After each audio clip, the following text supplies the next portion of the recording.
जोगेश्वरी येथील खेळाच्या मैदानात वायकरांनी हॉटेल बांधून भ्रष्टाचार केल्याचा आरोप भाजप नेते किरीट सोमय्या यांनी केला होता आणि या संदर्भात त्यांनी तक्रार देखील केली होती। या संदर्भात किरीट सोमय्या यांच्याशी संवाद साधलाय प्रशांत बडे।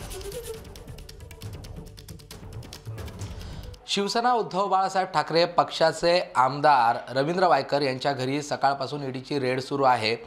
एका कथित भूखंड घोटाळ्या प्रकरणी भाजपचे नेते किरीट सोमय्या यांनी या संदर्भात तक्रार केलेली होती आणि अखेर आता ईडीने कारवाई सुरू केलेली आहे। माझ्याबरोबर किरीट सोमय्या आहेत।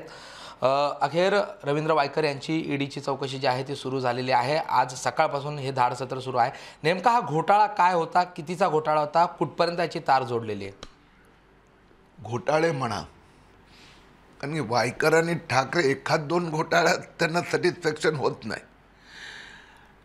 रवींद्र वायकर आणि उद्धव ठाकरे यांचा हा संयुक्त घोटाळा आहे, कारण की दोघे पार्टनर पण आहेत। 19 बंगले कोरलई अलिबाग त्यात दोघे पार्टनर आहेत। जुलै 2021 मध्ये ते खेळाचं मैदान जिथे लहान मुलं खेळायची त्या मैदानावर उद्धव ठाकरेंनी मुख्यमंत्री असताना बेकायदेशीररित्या त्यांना 2 लाख स्क्वेअर फीटचे 5 स्टार हॉटेल बांधायची परमिशन दिली।